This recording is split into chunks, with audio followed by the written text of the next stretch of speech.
예, 국민의례는 생략하겠습니다. 모두 자리에 앉아 주십시오. 왜 음악을 왜 틀어놓은 거예요, 헷갈리게? 안녕하십니까. 오늘 업무보고 첫 번째 사회를 맡은 고용노동부 대변인 홍경희입니다.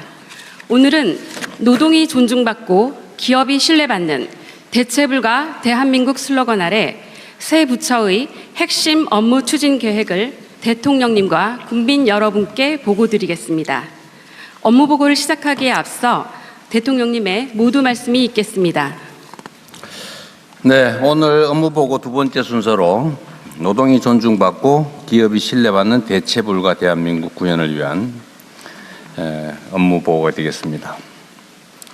고용노동부 중소벤처기업부 공정거래위원회는 우리 경제사회의 뿌리인 일자리와 노동, 중소기업과 소상공인, 공정한 시장 질서 확립 등과 같은 국민의 삶과 직결된 핵심 영역을 담당하고 있습니다. 급변하는 경제사회 여건 속에서 일하는 사람과 기업 모두가 공정한 시장에서 성장할 수 있도록 서로 힘 합쳐서 선제적이고 적극적으로 대처해 주면 좋겠습니다. 국민의 생명과 안전이 존중받고 또 노동의 가치가 존중받는 사회가 돼야 진정한 대체불가 대한민국의 달성이 가능합니다. 최근 일터에서 이 노동부의 정말 큰 노력으로 사고 사망자가 많이 줄어들고 있어요. 정말로 개인적으로 기쁜 일입니다. 일하러 현장에 나갔다가 정말 먹고 살겠다고 갔다가 죽음을 맞이하는 게 얼마나 참혹한 일입니까? 그게 체계적으로 많이 줄어드는 것 같아요. 월간 거의 한 100명 이상 줄어드는 것 같습니다. 과거 같으면 이 세상에 없을 사람들이 아직도 살아남을 수 있게 한 거 정말 큰일 하셨어요. 우리 노동부 장관님과 직원들 위해서 박수 한번 하겠습니다.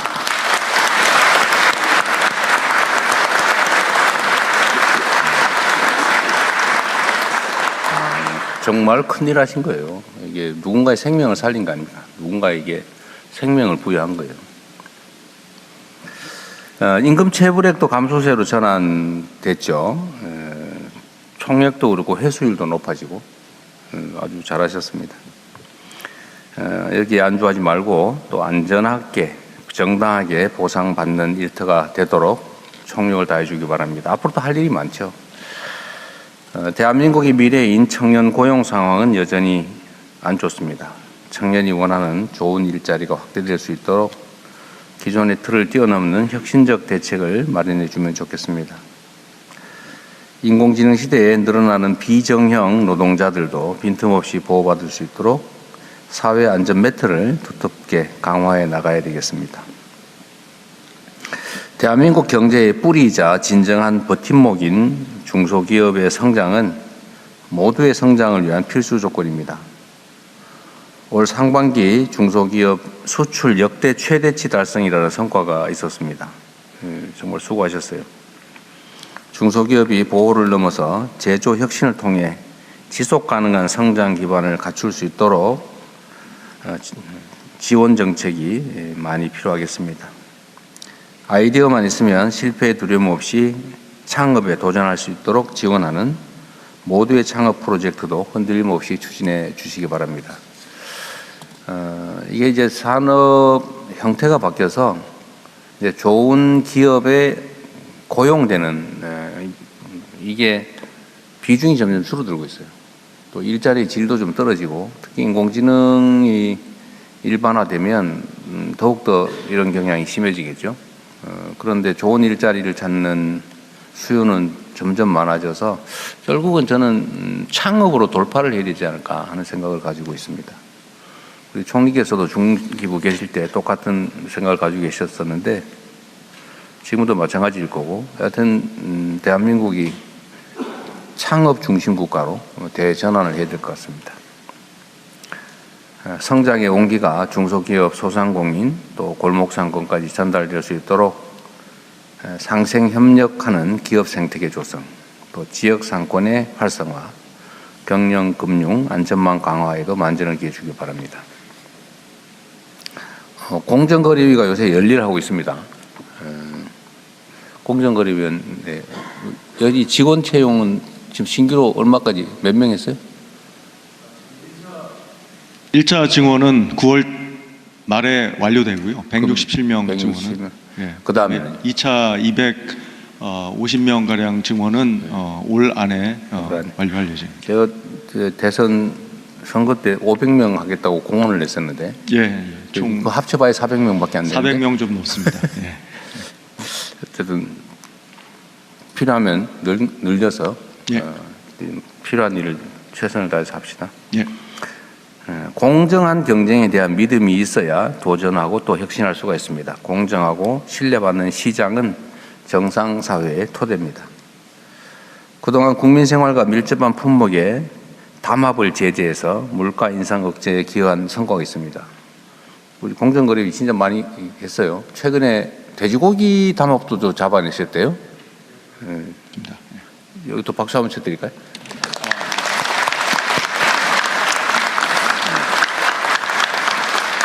공정거래위가 어쨌든 이게 담합 또 매점 매석 이런 것들을 단속을 열심히 하다 보니까 원래 이게 경찰 또 경제검찰이라고 불렸던 역할을 요새 제대로 하고 있는 것 같습니다. 그래서 앞으로는 담합이나 뭐 이런 비정상 거래를 통해서 부당한 이익을 얻는 일은 아예 꿈도 꿀 수 없게 눈을 부릅뜨고 지키고 계시면 좋겠어요. 앞으로도 납품 단가 부당이나 또 기술 탈취와 같은 불공정 거래를 지속적으로 살피고 바로잡아 주기 바랍니다. 약자를 보듬어 지원하고 또 약자들이 목소리를 낼 수 있는 시장을 만드는 것도 중요합니다. 지난 6월 발표한 제도 개편 방안을 국민이 체감할 수 있는 방향으로 속도감 있게 추진해야 되겠습니다. 중소기업부도 저기 수출도 많이 했다는데 박수 한번 해야지.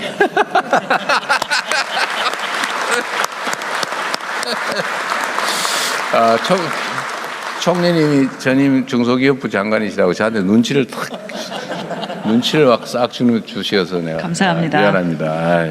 아까 했어야 되는데 까먹고. 네. 자, 국민참여단 그리고 댓글로 참여하실 우리 국민들께서도 업무 보고에 대한 의견 있으면 말씀 주시고요. 어쨌든 여러분들이 열심히 현장에서 맡은 바 직무를 잘해준 덕에 대한민국의 많은 영역에서 성과들이 생기고 또 개선됐습니다. 우리가 해야 될 일이 원래 이제 과거에 잘못된 것들을 좀 바로잡고 또 필요한 새로운 일들을 해 나가는 것인데 하나는 개혁, 청산, 정상화 또 하나는 혁신과 비전이겠죠. 어쨌든 두 가지 모두 다 우리가 해야 될 일인데 열심히 해주고 계셔서 일단 감사드립니다. 네, 고맙습니다. 이상입니다.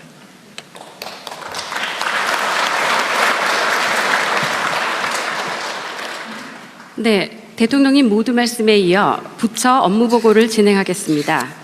이번 업무 보고는 총 3개의 세션으로 진행됩니다.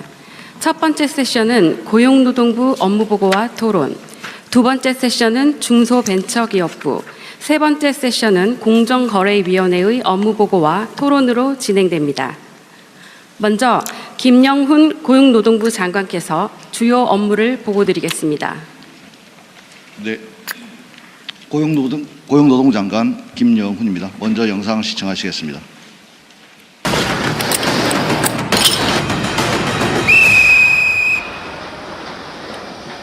만들고 있습니다. 대한민국 반복사고 절대 안돼 안전 어때 아이 월급 줄 돈이 어딨어? 아 몰라 대체. 그거 혼내줘야 되는 거 아니에요? 업무를 해야 됩니다.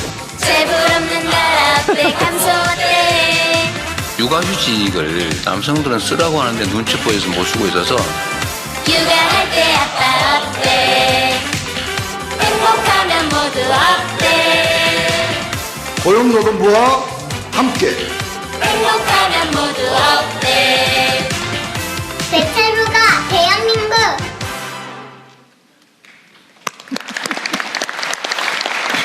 주연 배우가 조금 어색한데 AI는 안 썼습니다. 네. 방금 보신 일터와 가정에서 국민들의 밝은 미소는 노동시장 비정상의 정상을 통해 만들어집니다. 그간 고용노동부는 우리 일터에서 가장 오래된 비정상 문제인 살려고 나간 일터에서 죽는 일, 일하고 돈 못 받는 일, 눈치 보며 휴가 쓰는 일 없도록 모든 역량을 집중했습니다. 오늘은 이러한 성과를 바탕으로 국민의 생명을 지키는 정부, 일하는 시민의 구체적 삶을 바꾸는 고용노동 행정 전략을 보고 드리겠습니다. 올 상반기 핵심 성과입니다. 떨어지면 죽습니다. 체불 사업장이 또 체불한다는 대통령님의 강력한 산재 체불 근절 의지가 현장의 변화를 이끌어냈습니다. 상반기 산재 사망자는 253명으로 역대 최저치이고 떨어짐 사고는 34.9%가 줄었습니다. 임금 체불액은 10.7%, 체불 인원은 15.8% 감소했습니다. AI 훈련 참여 인원은 19만 6천 명으로 3배 이상 늘었고 남성 육아휴직자는 16.4% 늘어 4만 명을 돌파했습니다. 개정노조법 시행으로 원하청 대화가 시작됐고 정부는 공공부문의 모범적인 사용자로서 공무직위원회 설치 근거를 마련하고 공정수당과 적정임금 제도를 도입했습니다. 하반기에는 이러한 성과에 기반하여 모두가 행복하게 일할 수 있는 대체불가 대한민국을 만들라는 주권자의 명령을 구체적인 성과로 입증하겠습니다. 노동과 함께하는 진짜 성장 3대 추진 전략으로 안전하게 일하고 정당하게 보상받는 일터, 모두가 일할 기회를 보장받고 대전환의 위기를 대도약의 기회로 바꾸는 노동 있는 산업 대전환을 완수하겠습니다. 첫째, 안전하고 정당하게 보상받는 일터 구축 전략입니다. 우연히 일어난 중대재해는 없습니다. 동일한 사업장에서 동일한 유형의 중대재해가 반복 발생한다면 미필적 고의에 의한 살인 아니냐는 대통령님의 지시에 따라 최근 10년간 동일 유형 재해가 반복된 183개 기업을 고강도 밀착 관리하겠습니다. 여름철 폭염 및 질식재해 예방을 위해 특별대책반을 가동하고 노동자가 사전에 위험 요소를 알 권리, 예방활동에 참여할 권리를 위한 원하청 공동산업안전보건위원회를 제도화하고 피할 권리 보장을 위한 작업 중지권 확대를 추진하겠습니다. 임금체불은 범죄입니다. 10월부터 임금체불 범죄 법정형을 최대 5년 이하로 상향하고 체불이 심한 건설업과 조선업에 임금 구분 지급제를 도입하여 하도급으로 인한 중간 착지의 구조를 막겠습니다. 전국의 노동감독관들이 반복 체불 사업장 4,247개소에 대한 체불 전수조사를 완료했습니다. 12월부터는 경기도 등 지방정부와 함께 소규모 사업장 노동감독 사각지대도 적극 해소하겠습니다. 검찰개혁에 따른 특사경의 감독 수사 역량 강화를 위한 노동감독 수사 교육원 신설도 추진하겠습니다. 두 번째, 청년은 내 일을 찾고 중장년은 다시 일하는 세대 간 상생 일자리 확대 전략입니다. 먼저 맞춤형 일자리를 확대하겠습니다. 공공 일자리 등 채용 기회를 넓히고 지역 발전과 고용 촉진을 위해 청년 일자리 도약 장려금을 확대하겠습니다. 청년 역량 향상을 위해 대기업 주도 K-뉴딜 아카데미를 1만 명 목표로 추진하고 공공 민간 총 6만 5천 명에게 일 경험을 제공하겠습니다. 국민 취업 지원 제도를 개편해 청년들이 취업 경험이 없어도 맞춤형으로 지원하고 구직 촉진 수당을 65만 원으로 인상하겠습니다. 국가의 각종 일경험 프로그램을 이수한 청년의 취업을 끝까지 책임지겠습니다. 가칭 플레이그라운드를 활용해 전문 3단사의 취업 지원 및 또래 커뮤니티 활동을 지원하고 자발적으로 이직한 청년에게도 생애 1회에 한해 구직급여를 지급하여 재도전을 돕겠습니다. 중장년이 다시 출발할 수 있도록 재취업 의무 사업장을 현행 1,000인 이상에서 300인 이상으로 단계적으로 확대하고 중장년 경력개발센터를 구축해 1:1 조기 경력 설계를 지원하겠습니다. 전국 102개 고용센터를 나만의 AI 고용센터로 혁신해 국민 누구나 졸업부터 퇴직까지 평생 AI 일자리 토탈 케어를 받을 수 있도록 하겠습니다. 생산 가능 인구 급감에 대비하여 우리 사회의 지속 가능한 성장을 위해 정년 연장은 피할 수 없는 시대적 과제입니다. 하지만 청년들은 일자리가 줄어들까 걱정하고 있습니다. 공공부문에서부터 세대 상생형 정년 연장 과제를 선도할 것을 제안합니다. 고용노동부도 관계부처와 공공기관의 정원 및 총 인건비 관리 개선을 적극 협의하고 청년 고용 의무제를 강화해 공공기관의 신규 채용을 강력히 이끌어내겠습니다. 세 번째는 격차를 해소하고 다 함께 도약하는 산업 대전환 전략입니다. 기존 노동법 울타리 밖에 있던 869만 노무 제공자를 위해 사회 안전매트를 구축하겠습니다. 고용보험 적용을 최대 160만 명까지 넓히고 특수고용 노동자 등에게도 육아수당 신설과 보험료 지원을 확대하겠습니다. 제도 밖 일하는 사람들의 복지를 종합 지원할 가칭 K 노동복지회의소 신설 방안을 연내 마련하겠습니다. 일하는 모든 시민들에게 퇴직 공제부터 일터 개선, 금융 지원까지 삶에서 체감할 수 있는 실질적인 혜택을 드리고자 합니다. 공공부문 비정규직 처우와 도급제 개선, 장애인 의무 고용률 상향 등 일할 기회 확대, 이주노동자 권익보호 및 통합지원체계 구축 등 지역노동자 유형별로 촘촘히 보호하겠습니다. 가칭 일하는 사람 기본법과 근로자 추정제 입법을 차질 없이 추진하고 5인 미만 사업장 근로기준법 적용 확대는 저임금 노동자와 소상공인의 을들의 전쟁이 되지 않도록 영세 사업주 지원과 사회적 대화를 바탕으로 단계적으로 추진해 나가겠습니다. K자형 격차를 완화하고 상생의 선순환 구조를 마련하겠습니다. 노동조합 조직률을 높여 격차 해소의 기반을 조성하겠습니다. 개정노조법 안착을 위해 단체교섭 세부 지침을 8월 중 시행하여 산업 현장의 불필요한 혼란을 막겠습니다. 쪼개기 계약 등 꼼수를 막기 위해 기간제 제도를 합리화하고 동일가치 노동 동일임금 로드맵을 12월까지 마련하겠습니다. 포괄임금 오남용 방지, 실노동시간 단축 기업 지원, 야간 노동자 보호 등 노동시간 격차 해소와 함께 퇴직급여 제도 개선과 선제 도입 사업장 지원 등 노후 소득 격차 해소에도 만전을 기하겠습니다. 마지막으로 미래는 준비하는 자의 몫입니다. 다가오는 AI 시대에 선제적으로 대응하겠습니다. 노사정이 합의한 기본원칙을 토대로 산업전환 고용안정 기본개혁의 후속 조치를 착실히 이행하겠습니다. AI가 누구에게나 일자리 기회가 되도록 내일 배움 카드를 개편해 기본 직업 훈련을 확대하고 지역 고용 활성화법 제정으로 지역에서 나고 자란 청년들이 지역에서 미래를 꿈꿀 수 있도록 하겠습니다. 올 11월 혁신 투자 및 성과 배분, 미래세대 일자리, 사회 안전망 확대 등 의제를 모아 녹서를 발간하고 노사정 대화와 시민 공론화 과정을 통해 AI 대전환 시대에 맞는 새로운 사회개혁을 추진하겠습니다. 대체불가 대한민국은 이미 대체불가인 위대한 대한국민들이 만든다는 국민주권정부 국정철학에 맞추어 사람을 위한 성장, 존엄을 지키는 노동, 누구도 배제되지 않는 미래를 위해 고용노동부가 앞장서겠습니다. 이상으로 업무보고를 마치겠습니다. 감사합니다.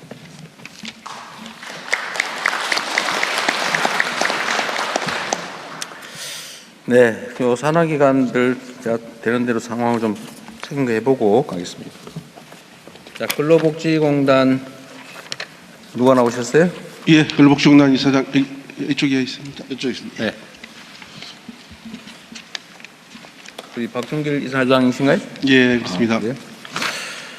지금 그 산재 인정 여부 가지고 예, 그 소송이나 재심사 청구 많이 들어오죠. 예, 그렇습니다. 재심사 청구 인용률은 얼마쯤 돼요? 제 심사 청구가 심사나 재심사 하여튼 거기서 어쨌든 원처분에서 기각했는데 예. 받아들여지는 비율이 얼마나 돼요? 그렇게 높지는 못하고요. 한 15% 정도. 15%. 예. 법원에서 패소율은 현재 23% 정도 됩니다. 28%. 그러니까 대체적으로 심사 재심사를 거쳐서 간 거일 텐데. 예, 거쳐서 많이 갑니다. 보통. 거쳐서 갈 텐데 그러면 그 심사 재심사 합치면은 한 40% 정도는 원처분이 뒤집어진다 그 말이에요? 예, 그렇습니다. 그 절반에 가깝게 뒤집어지는데 그 너무 심사가 엄격한 거 아니에요? 예, 지난번에도 대통령께서 지적을 해주셨는데요. 그래서 저희들이 계속 이제 소송에서 패소하는 경우에는 질병 인정 기준을 좀 개선해서 보완을 하라고 하시는데요. 지금 고용노동부와 협의해서 질병 인정 기준을 개선하기 위해서 지금 연구도 하고 있고 준비하고 있고요. 특히 대통령께서 패소를 했으면 가급적이면 법원의 판단을 존중해 주는 게 좋지 않겠냐는 말씀을 주셔서 저희 상소제기율이 원래 25%였거든 작년에. 올해 저희들이 상소제기 기준을 변경을 해서 꼭 필요한 경우만 상소를 하는 것으로 변경을 해서 25%에서 상소 제기율 6.5%, 76% 감소시켰습니다. 그 외에도 추정의 원칙을 적용 확대하던 다양한 방법을 좀 강구하고 있습니다. 잘하셨네요.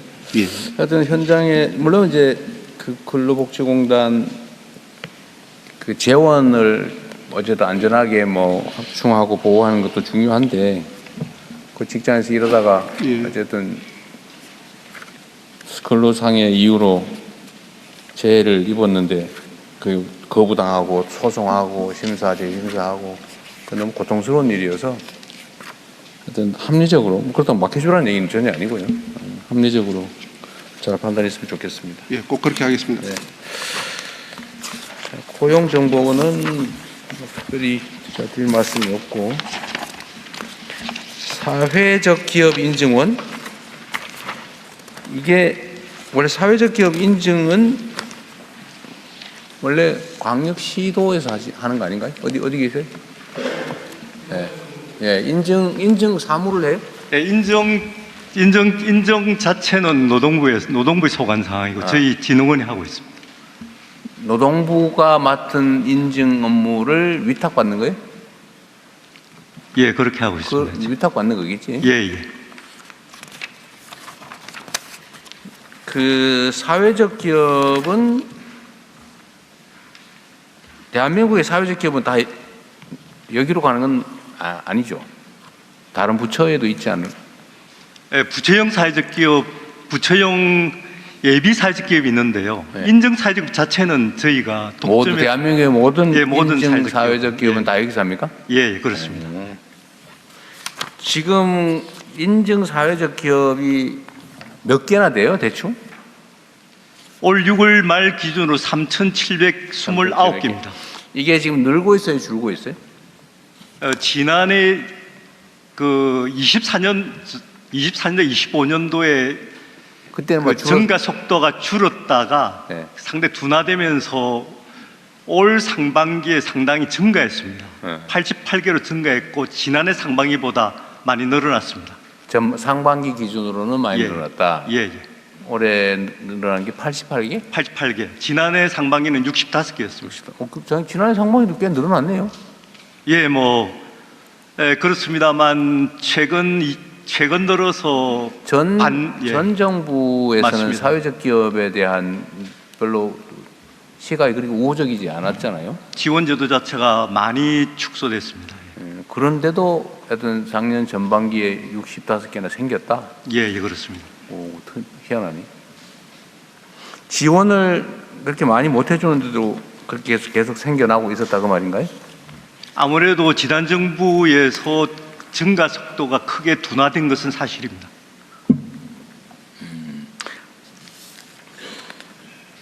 사회적 기업으로 인증되면 사회적 기업 지원금이 있잖아, 그죠? 예, 예. 요즘 어느 정도 해주고 있습니까? 지원은 초기에 일단 설립이 되면 인정을 받게 되면 일단 기초적인 그런 지원, 예를 들면 교육부터 시작해서 그러니까 이런저런 여러 명목들이 있을 텐데 컨설팅 금액으로 상담 한다면 뭐 얼마 정도 해주는 거예요? 금액으로 환산하면요. 금액으로 지원해 주는 거. 금액으로 지원하면 그게 저희가 이제 스텝업 사업이라 해가지고 단계적으로 지원하는데 한 60억 정도 되지 않을까 생각합니다. 개별 기업당.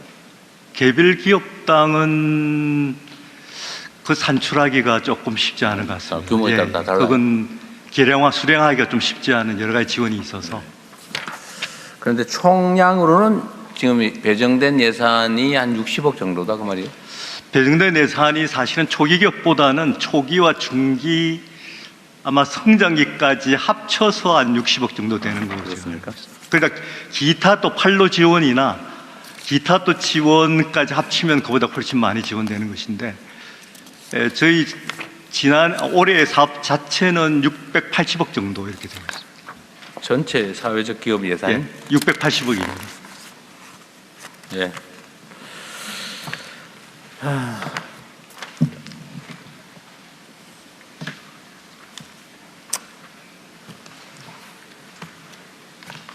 폴리텍 대학은 어디 계세요? 아, 글쎄. 여기는 학생 수가 좀 어떻게 늡니까 줍니까?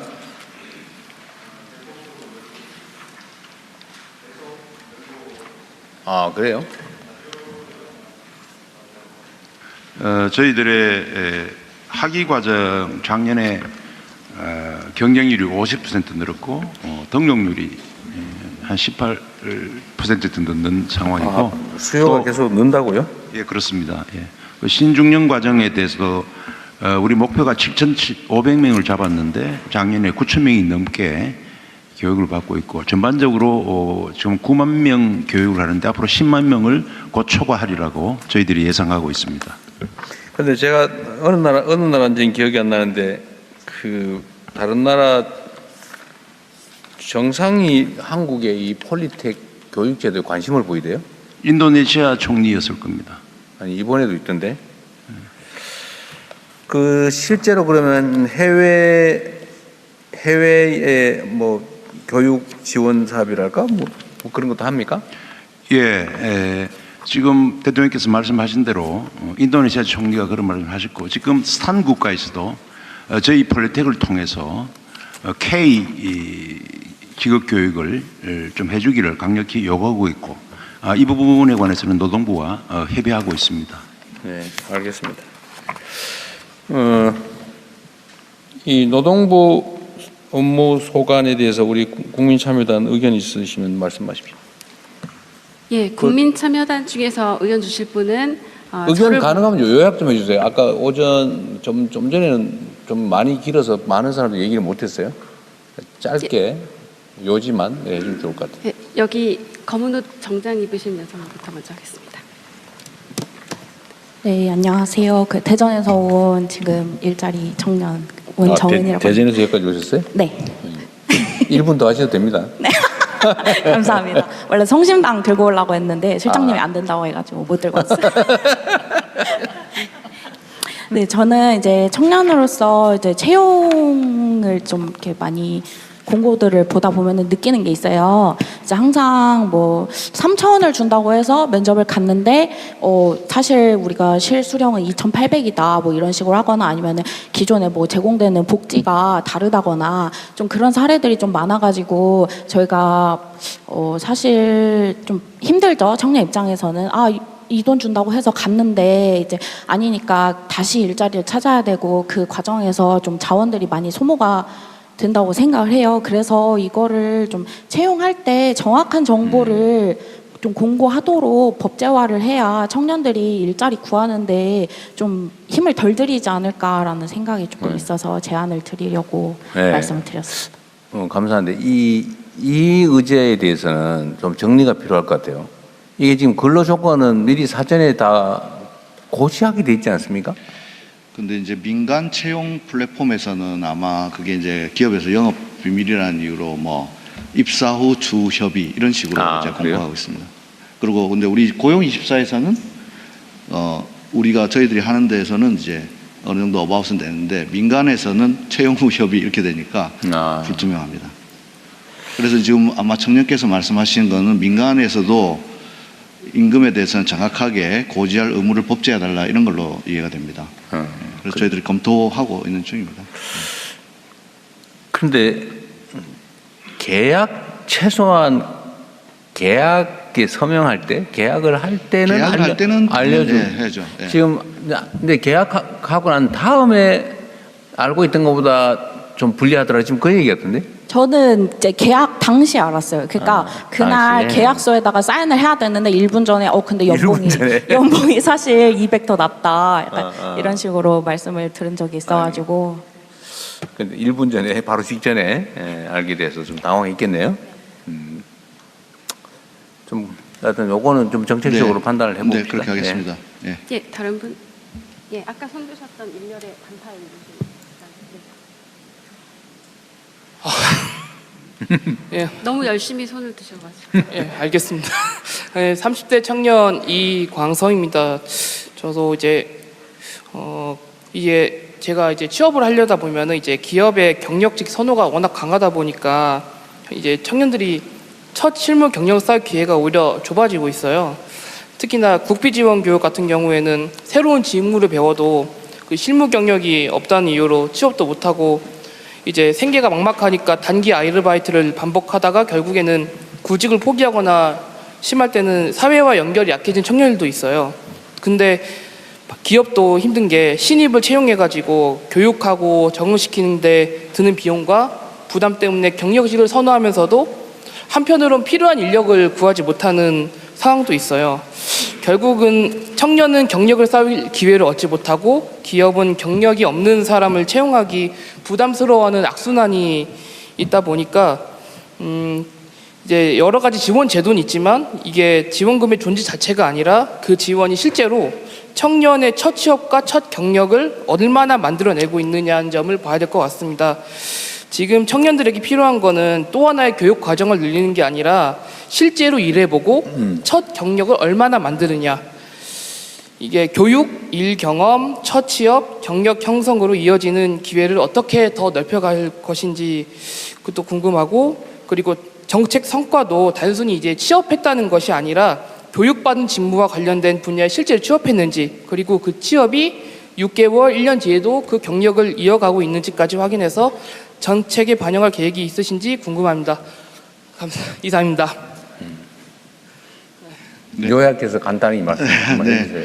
너무 공감되는 말씀입니다. 지금 기업에서는 경력직 선호하고 청년들은 취업을 못해서 경력이 없는데 경력직 선호하는 악순환에 빠진다는 것이고, 기업 입장에서도 너무나 급변하는 경제 여건 속에서 언제 신입 교육시켜가지고 또 할 건가 하는 고민도 청년 입장에서 이해해 주시니까 정말 감사한데, 그래서 저희들은 국가가 첫 경력을 쌓을 수 있도록 하는 여러 가지 제도들을 고민하고 있고, 그 대표적인 것이 K 뉴딜 아카데미입니다.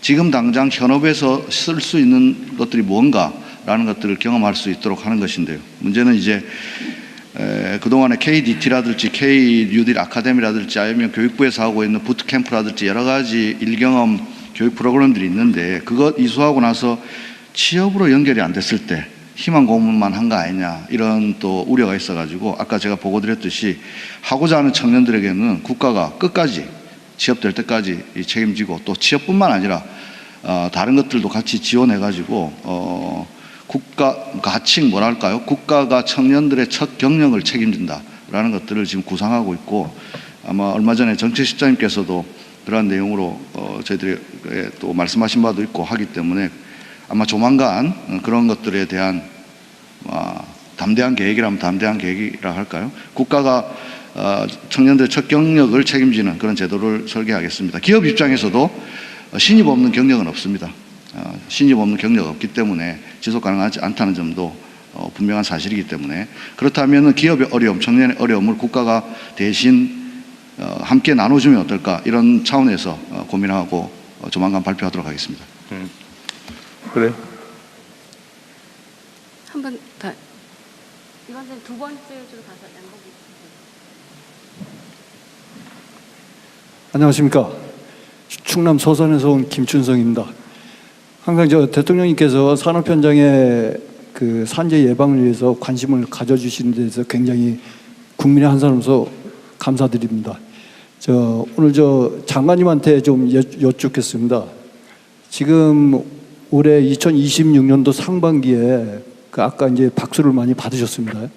굉장히 유의미한 효과의 어떤 산재 예방 10% 이상 나타났고, 그리고 이제 떨어짐 사고, 산업 현장이 아주 고질적인 문제인데 한 30% 이상이 좀 개선이 됐습니다. 제가 이제 현실적인 좀 질문을 좀 드리겠습니다. 궁금한 게 있는데, 지금 산업 현장에서 원래 재해가 많이 발생되는 업종이 건설 업종이 굉장히 비중이 높습니다. 통계상으로 한 40% 정도 차지하고 있고, 그 중에서 이제 재해 형태로 보면은 거의 한 34% 정도가 떨어짐 사고로 많이 발생이 되거든요. 근데 이제 지금 보면은 올해 이제 나타나는 그 효과를 봤을 때 현장에 이제 건설 경기가 굉장히 다운돼 있어요, 사실적으로. 그래서 지금 나타나는 지표 자체가 어느 정도의 그 신뢰성을 가지고 있는지 그런 부분도 궁금하고, 제가 이제 이 말씀을 드리는 이유는 굉장히 노력을 하셔가지고 수치가 낮아졌는데 이 상황을 계속해서 연장을 시키고 이어가야 되는 그런 게 있다고 생각을 합니다. 그래서 이제 그렇게 하려고 그러면은 정확한 결과에 대한 원인을 알고 계셔야 되는데 그게 어느 정도 영향을 미쳤는지 궁금합니다. 이상입니다. 자, 그거는 추후에 좀 분석해 보기로 하고요. 그게 아무래도 뭐 건설 경기 부진도 영향이 있겠죠. 또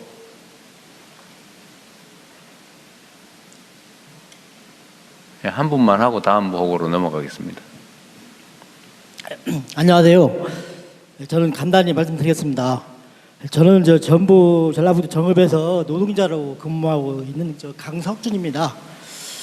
두 가지를 제안 그냥 하겠습니다. 첫째는 각 직장에서 가능한 한 매일 근무 시간에 안전교육을 30분씩 그냥 실시를 하여 안전사고를 좀 없앴으면 합니다. 그리고 둘째는 각 지역 단체에서는 공공기관이나 기업에 지역 인재를 채용해서 지역 균형 발전을 이루어야 한다고 생각합니다. 이상입니다. 저기 장관님, 저 말씀 일리가 있는데 네네. 원래 위험성이 있는 작업장에서는 안전교육이라고 하는 거를 원래 해야 되죠. 툴박스 미팅이라고 들어가기 전에 오늘 작업이 어떤 것이고 어떤 것이 있는지 하고 있는데 그게 실효적으로 또 안 된다는 지적이 아닌가 생각합니다. 네. 그게 법률상 의무예요. 그게 원래 그러니까 일반 관념상으로는 그런 의무가 있거든요. 안전교육을 시켜라. 네. 안전한 환경을 유지해라.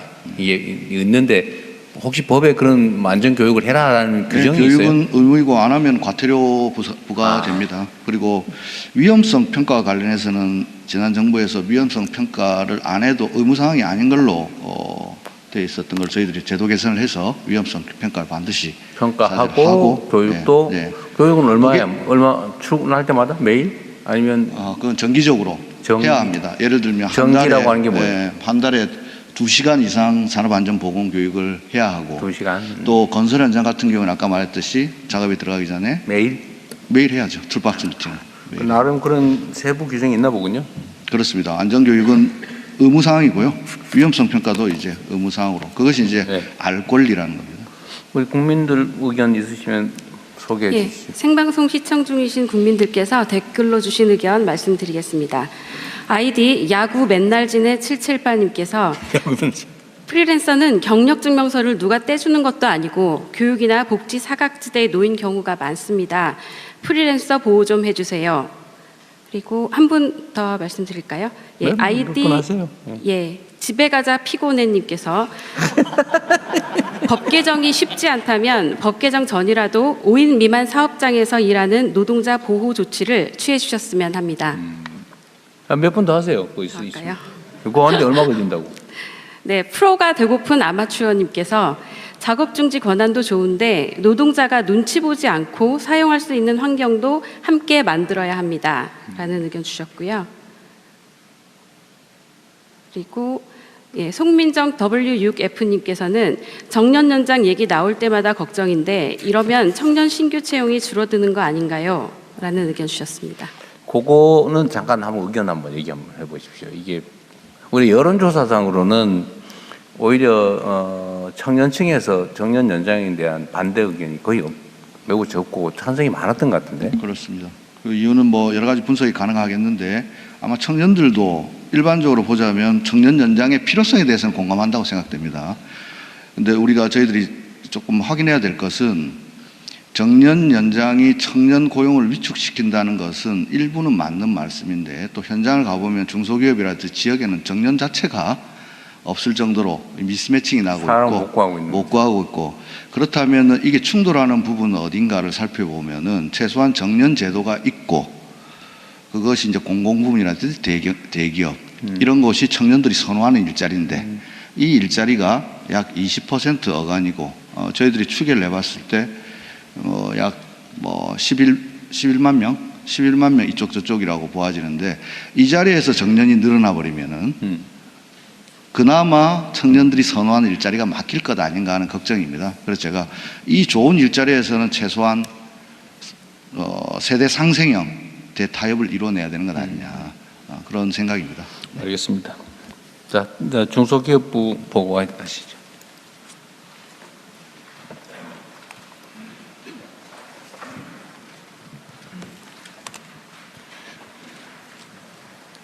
네, 안녕하십니까. 중소벤처기업부 대변인 김지연입니다.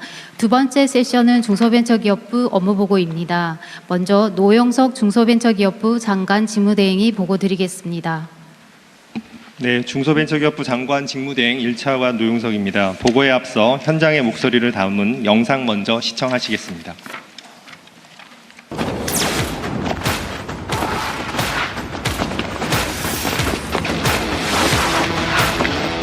아이디어 하나를 가지고 시작하는 데 있어서 막막했던 부분들이 있었습니다. 모두의 창업 덕분에 창업을 시작할 수 있었습니다.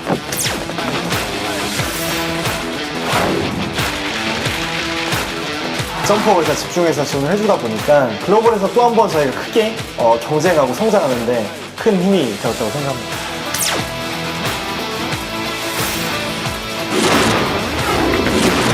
상생금융 덕분에 자금을 제때 마련했는데 이런 지원이 중소기업에 확대 적용됐으면 좋겠습니다.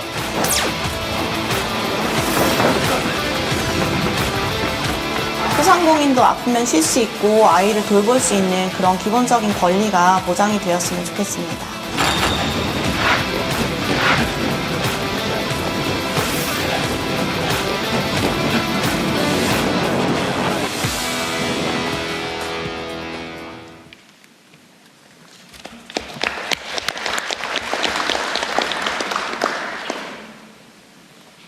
네, 그럼 지금부터 기업은 활기차게, 시장은 따뜻하게를 주제로 2026년 하반기 업무계획 보고 드리겠습니다. 지난해 업무보고에서 4가지를 약속드렸습니다. 소상공인에게 활력을 더하고 창업 벤처를 활성화하며 제조 중소기업의 혁신과 성장을 지원하고 공정과 상생의 생태계를 만들겠다고 보고 드렸습니다. 먼저 그간의 성과를 간략히 말씀드리겠습니다.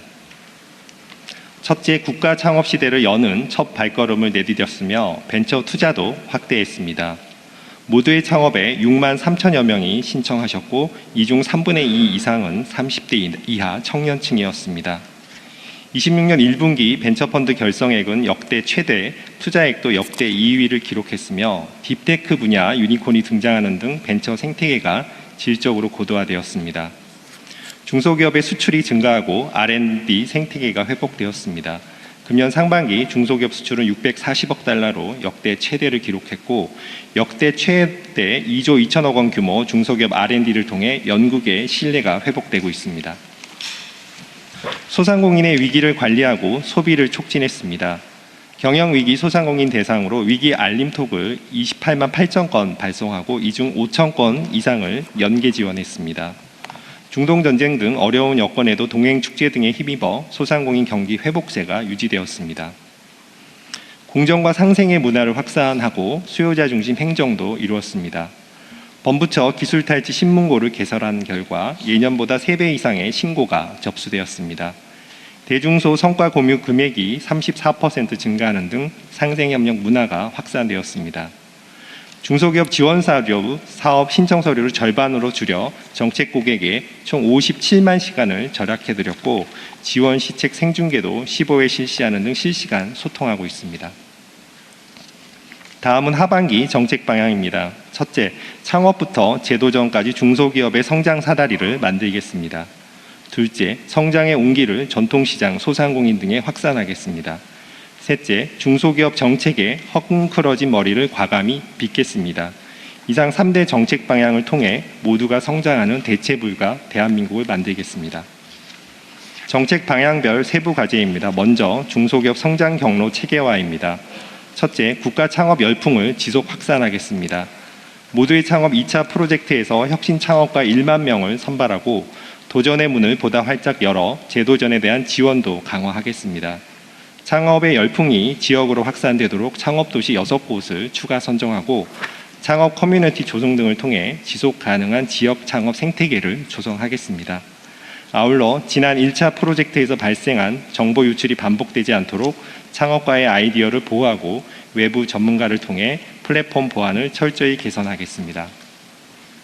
다음은 신성장 분야 글로벌 혁신 기업을 육성하겠습니다.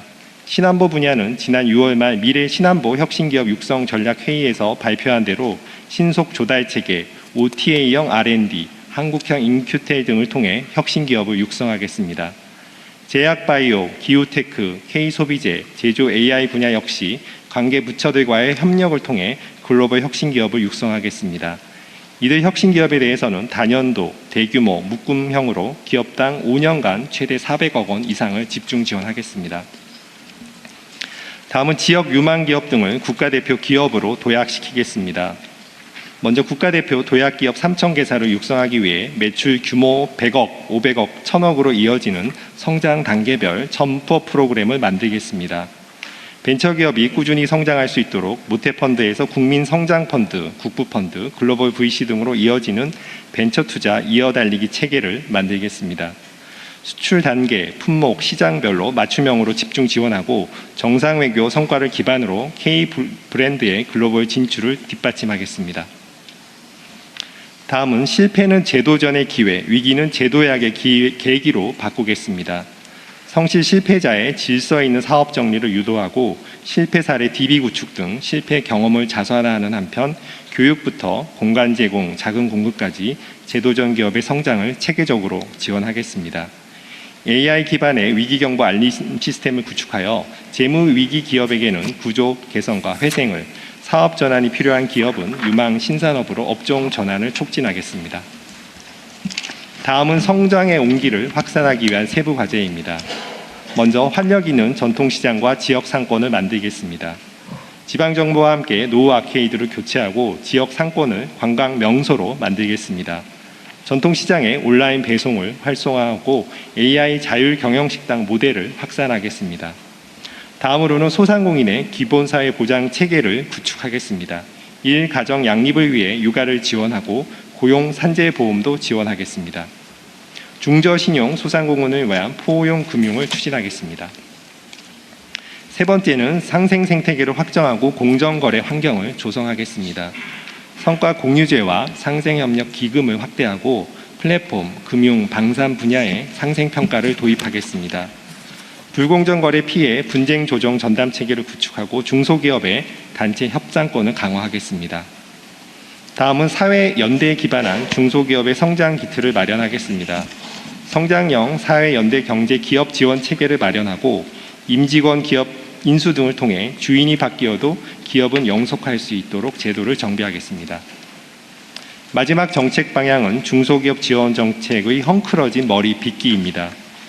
중소기업 지원 사업은 전부처 유사 중복 사업을 통폐합하고 절감 재원을 역점, 성장, 지역 중심으로 재투자하겠습니다. 스타트업 규제는 관련 협단체, 국회와 협력하여 불필요한 규제는 폐지하고 필요한 규제는 합리화하겠습니다. 국내 모든 기업의 데이터를 축적하고 이를 토대로 성과 평가와 정책 수립에 활용하겠습니다. 다음은 비정상의 정상화 과제입니다. 먼저 중소기업 기술보호 체계를 선진화하겠습니다. 피해 입증이 쉽게 이루어질 수 있도록 한국형 증거 개시 제도를 도입하고 기술탈취 과징금 50억 원 상향 등 기술탈취 근절 3종 세트를 제도화하겠습니다. 중소기업 지원사업 비리도 원천 차단하겠습니다. 유사중복 방지 시스템을 도입해 제3자 개입을 사전적으로 예방하고 경제적 제재 근거 마련, 신고센터 운영, 포상제 도입 등을 통해 부당 개입 이익보다 적발 시 손해가 더 커지도록 제도를 설계 운영하겠습니다. 대체불가 대한민국 중소기업과 함께 만들겠습니다. 감사합니다.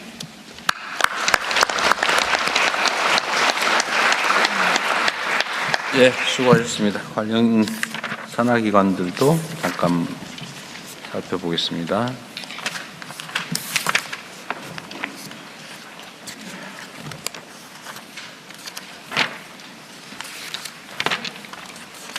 기술보증기금은 어디 계세요? 기술보증기금은 지금 연간 보증 총액이 얼마쯤 됩니까? 대략 6조 원 규모로. 6조 원? 예, 그렇습니다. 뭐 연평균은 계속 얼마 정도예요? 예. 연평균 6조 원? 그렇습니다. 연평균 최근에 6조 원으로 증대되어 있습니다. 그 시스템은 어떻게 되는 거예요? 뭐 기술 관련 기업들을 보증해 주는 거예요? 그렇습니다. 주로 이제 일반 중소기업보다는 기술 중심 중소기업을 위주로 보증하고 있습니다. 뭐 대출 보증해 주는 거예요? 그렇습니다. 저희 보증을 바탕으로 보증서를 은행에 제출하면 은행이 이제 그걸 바탕으로 대출을 해주는 제도입니다. 기술의 상품화를 지원하는 그렇습니다. 형식인가요? 예. 6조 원. 그 연간 6조 원이면 기업 숫자는 얼마나 돼요? 숫자는 아직 정확하게 연간 대충. 아직은 파악 못했습니다. 예, 숫자는 대충 알 수 있잖아요. 그러면 개별 기업들의 보증액은 얼마쯤 돼요? 그러면? 평균 약 한 2~30억에서 많게는 200억까지 일어나고 있습니다. 알겠습니다. 그 연간 보증 수요는 어때요? 많겠죠? 이거 언제나 부족하겠지? 그렇습니다. 지금 뭐 안 그래도 AI 혁명, 4차 산업혁명 때문에 기술 기업에 대한 수요는 굉장히 폭증하고 있는 상태입니다. 기술 기업의 수요가? 그렇습니다. 그러면 지금 보증 수요 대비 이제 보증을 6조 원 정도 해주니까 그 보증해주지 못하는 수요 기업들의 뭐 예를 들면 요구 보증액 그건 어느 정도예요? 그 부분은 아직 파악을 못했습니다. 그 대체로 저희 이제 기술 보증 기금은 뭐 담보가 좀 부족하더라도 기술력이 있거나 또는 재무 상태가 좀 기준에 미치지 못하는 기업들이라도 보증을 해주고 있는데 그 탈락한 기업들의 보증 수요가 얼마인지는 아직은 파악 못했습니다. 네, 많기는 많은 거죠. 그렇습니다. 네. 그러면 그거를 추가로 보증을 해주려면 어떤 조치가 필요합니까? 저희가 그 실제 재원이 필요해요. 보증. 그렇습니다. 그 하이닉스 3전 이런 효과가 중소기업까지 그 낙수 효과가 일어나도록 보증 조건을 완화한다든지 보증료를 감면한다든지 심사 기준을 좀 완화하는 그런 정책을 지금 펼치고 있습니다. 그걸 하려면은 출자 재원이 필요합니까? 그렇습니다. 출자 재원이 많을수록 좋고요.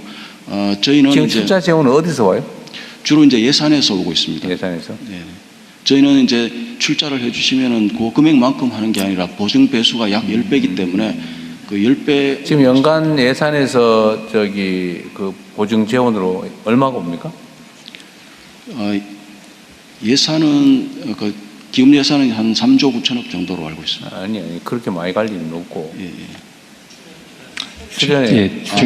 중기부 장관 직무대행입니다. 보통 이제 사고율이라든지 이런 걸 감안해서 기금을 이제 보전해주는 형태로 운영하고 있기 때문에 아니면 특약 보증 등 통해서 특정 목적을 정해서 이제 그 예산을 추가로 지원해드립니다. 하기 위한 정부의 출연 예산이 얼마 정도예요, 그러니까?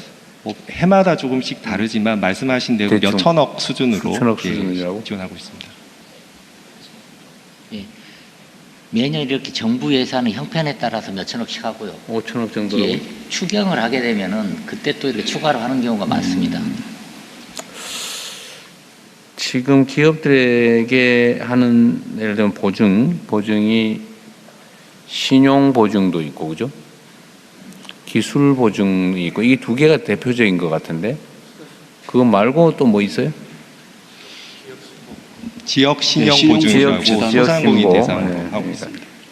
보증 기금 그 두 가지밖에 없어요. 신용 보증, 기금, 기술 보증 기금, 지역 신용 보증 기금 세 가지 보증이 있습니다. 보증 수요는 많고, 근데 이게 지금 선순환이 안 되고, 예를 들면 보증 사고가 나면 이제 대신 물어줘야 되고. 뭐 구상은 거의 불가능할 테고 사실은. 구상이 일부 되긴 하지만 이제 사고가 나면 손실로 이어진 경우가 많다고. 네, 그렇습니다. 그러면 그걸 다시 채워 넣기가 어려우니까 출연을 계속해야 되는 상황이군요. 그러니까 신규 사업을 위해서 출연하는 경우도 있고, 대통령 이제 사고율을 보전하기 위한 출연이 있고 두 가지 출연이 있습니다. 알겠습니다. 소상공인시장진흥공단. 예, 알겠습니다. 여기는 주된 사업이 지원 사업이겠죠? 예, 그 사업 보조 사업이 있고요. 그다음에 융자 사업이 있습니다. 융자 사업. 예. 융자 사업은 연간 규모가 얼마나 됩니까? 융자 사업은 보통 3조 6천억 정도 됩니다. 이용자 숫자는? 이용자 숫자는 거의 숫자는 제가 네, 잠깐만요. 이렇게 한 개 업체당 얼마 70만 개 정도. 예, 70만 개. 대상은 70만 개인데 연간 취급하는 거 70만 개를 취급하지 못할 거고. 대상은 훨씬 더 많습니다. 790만 중에 620만 정도가 대상이고 실제로 이제 그중에 나가는 실제로 게 연간 72만 7천 개 정도가 72만 개가 우리 보증을 해주고 있어요? 그러니까 직접 대출도 있고, 그러니까 이 소진공은 대출을 직접 하고 있습니다. 직접 대출이 1조 2천억 정도 되고요. 그 다음에 대리 대출이 2조 5천억 정도. 규모가 대출 규모나 보증 규모가 좀 액수가 적네요. 수요에 비해서는 적다고 보셔도 될 것 직접 같습니다. 대출은 1,000만 원 안팎입니다. 네.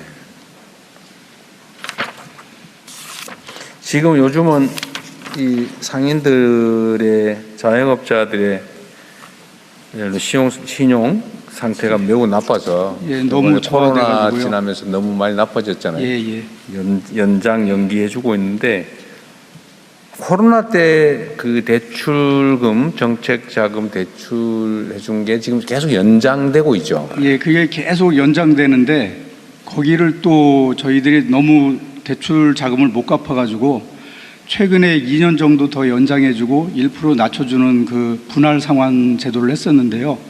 그나마 그거 해드리니까 좀 도움이 됐는지 한 95% 정도 자금이 나갔습니다. 장관님, 그때 코로나 때 정부가 지원을 해준 게 아니라 대출을 해주는 바람에 대출을 너무 많이 자영업자들 해가지고 상황이 너무 안 좋죠. 그게 계속 축적되고 있습니다. 그게 지금 저희한테는 제일 지금 부담이 되는 그런 문제입니다.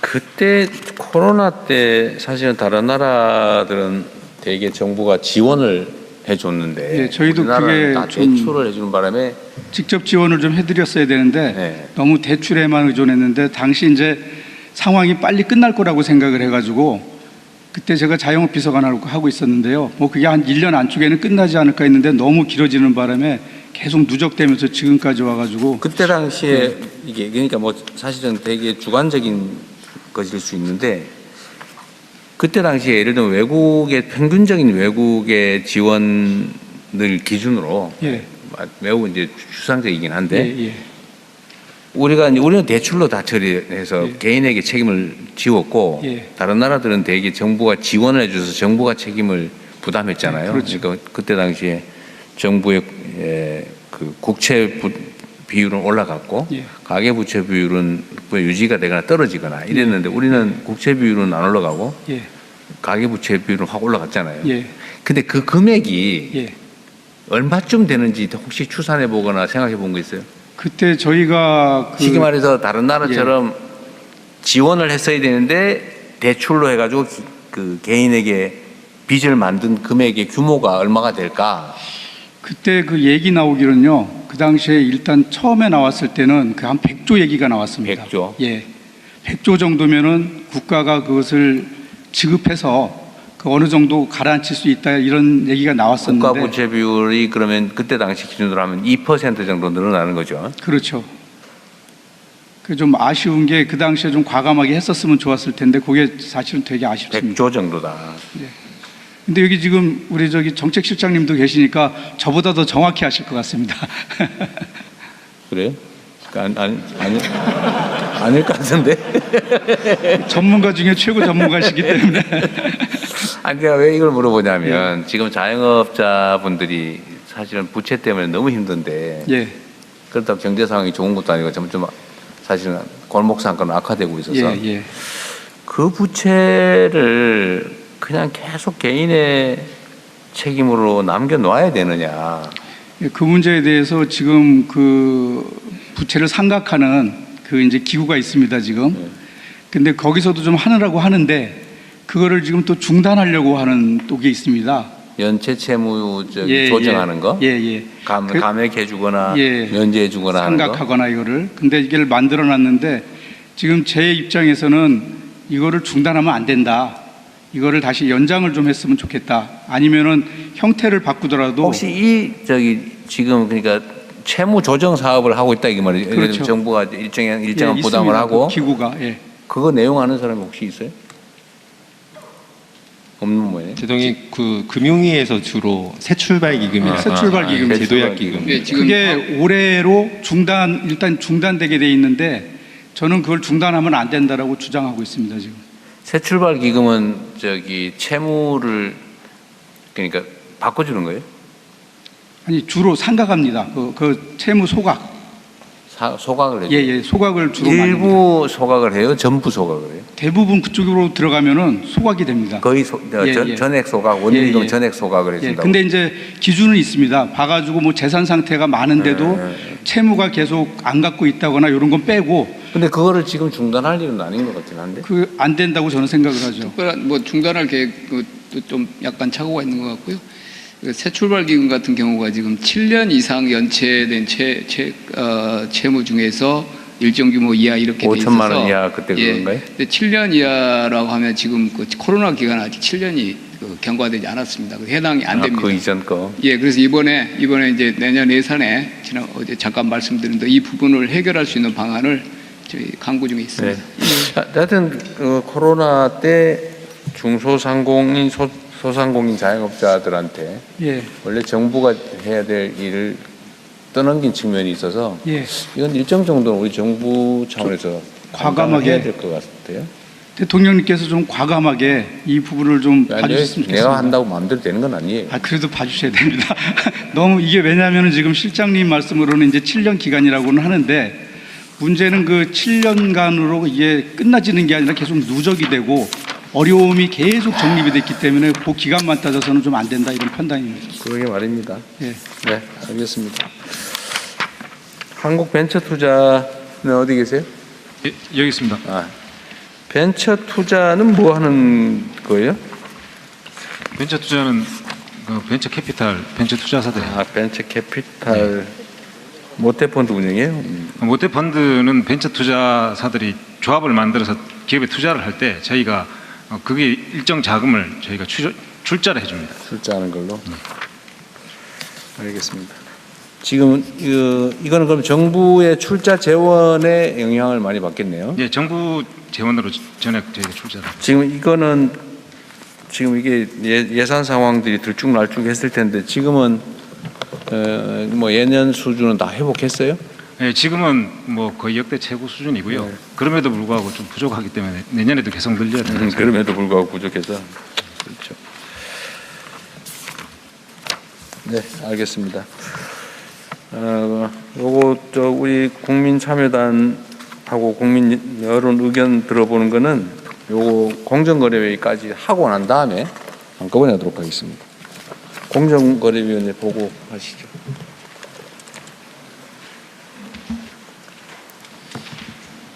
공정거래위원회 대변인 한경종입니다. 세 번째 세션은 공정거래위원회의 업무 보고입니다. 주병기 공정거래위원장께서 주요 업무를 보고 드리겠습니다. 예, 안녕하십니까. 공정거래위원장 주병기입니다. 공정거래위원회에 2006년 하반기 업무 보고를 드리겠습니다.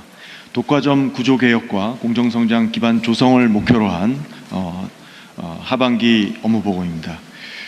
먼저 올 상반기 주요 성과로 공정한 거래 환경 조성을 위한 엄정한 법 집행, 그리고 경제적 제재의 실효성을 높이고 경제적 약자의 기울어진 협상력을 보강하는 제도 개혁을 차질 없이 이행했습니다.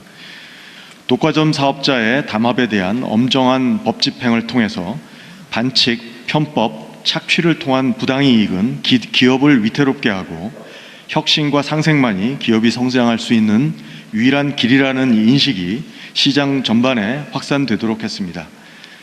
담합 식원자재 가격 인하에 따라 빵, 라면, 음료수 등 관련 민생 품목의 자율적 가격 인하가 이어지기도 했습니다. 경제적 제재의 실효성을 높이는 고시 개정과 법 개정안 마련, 그리고 경제적 약자의 협상력 불균형을 바로잡기 위한 제도 개선안 마련도 차질 없이 완료했습니다. 아울러 정유업계 50대 종합건설사 그리고 5개 대기업 집단 등과의 상생 협약을 통해 정유업계의 사후 정산제 폐지, 종합건설사의 유보금 관행 폐지 등 연성 규범, 대기업의 2만 3천 개 협력사에 대한 6조 원이 넘는 성장 지원을 유도했습니다. 다음으로 공정위에 대한 기대와 바람을 담은 국민들의 목소리를 동영상을 통해 확인해 보겠습니다.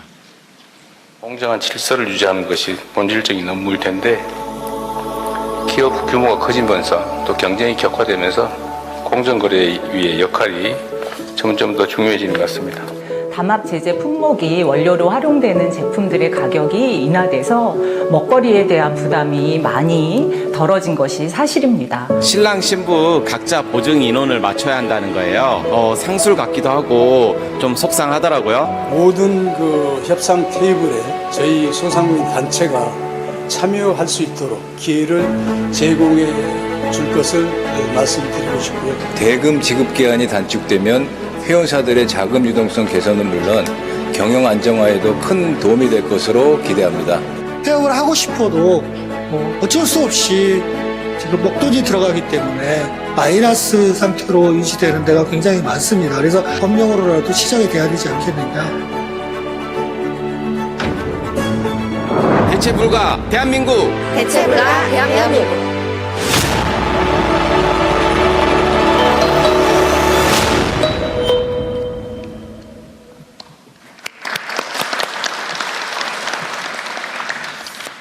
우리 경제의 지속 가능한 발전, 국민 모두의 공정 성장이 실현되기 위해서는 모든 경제 주체가 힘의 균형 속에서 개인의 행복, 창의와 혁신을 추구할 수 있는 공정한 시장 시스템이 뿌리내려야 합니다.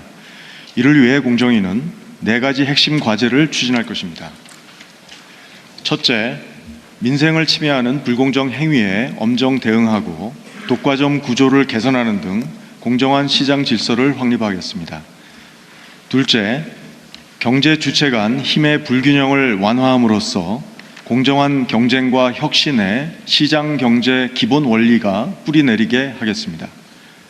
셋째, 디지털 시장 혁신 생태계를 조성하겠습니다.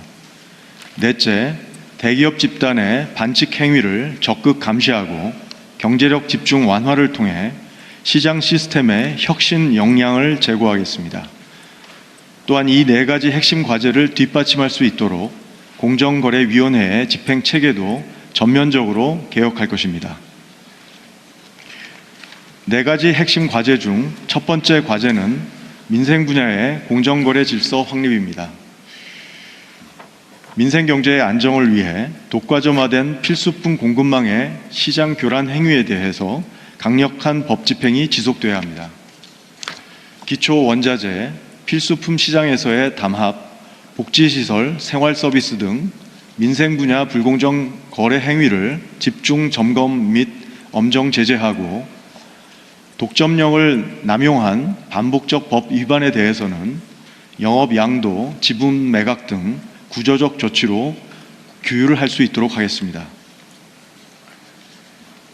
또한 불공정 거래 피해자의 신속한 피해 회복을 위해 피해자 소송 지원을 위한 기금을 신설하고 신속한 피해 구제를 위한 분쟁 조정의 확대, 손해배상 소송에서 공정위 자료 활용을 활성화, 소비자의 피해 예방 권리 도입 등 피해 구제 체계를 선진화하겠습니다. 요람에서 무덤까지 생활 속 소비자 불편을 해소하도록 결혼, 운동, 여가, 상조 등 불투명한 거래 관행을 개선하고 사업자 책무와 소비자 권익을 강화하는 제도 개선과 적극적 법 집행 노력을 지속하겠습니다. 시장 경제의 효율성은 공정한 경쟁 그리고 협상력 균형에서 나옵니다. 이것이 바로 두 번째 과제, 경제적 강자와 약자 간 힘의 불균형 완화입니다. 기울어진 운동장에서 중소기업, 소상공인, 자영업, 특수고용직 등 의뢰, 단체 행동을 보장할 수 있도록 공정거래법 적용 범위를 조정하겠습니다. 가맹, 하도급, 대리점 등 대표적 가불 부문에서 단체 구성, 단체 협의 등 단체 협상과 관련된 권리 행사가 원활히 이루어지도록 제도를 정비하겠습니다. 익명제보센터, 기술보호감시관, 신고포상금제 등 고도화된 감시 체계를 활용하여 기술 탈취, 대금 지급 지연, 안전 비용 전가 등 고질적 갑질 행위를 근절해 나가겠습니다.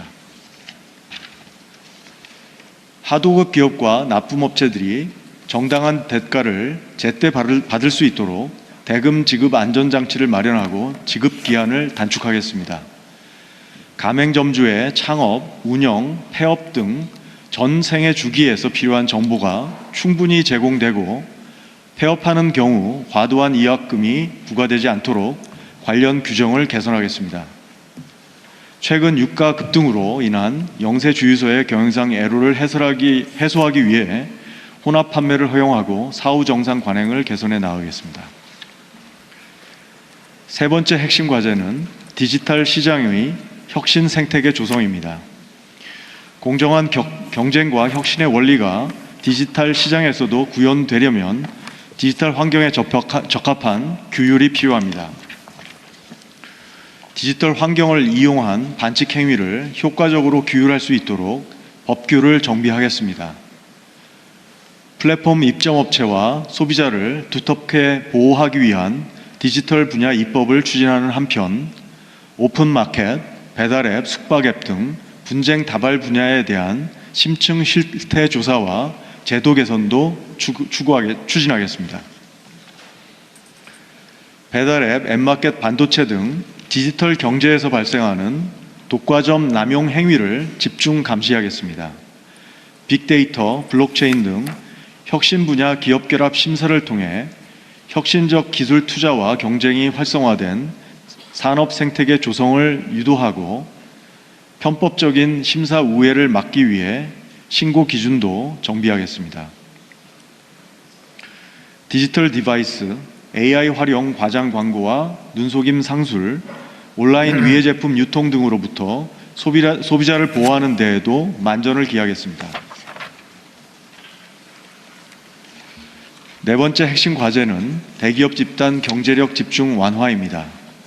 우리 경제에서 큰 비중을 차지하는 대기업 집단이 본연의 경쟁력을 강화하고 혁신에 집중하도록 대기업 집단 규율 체계를 개선하겠습니다.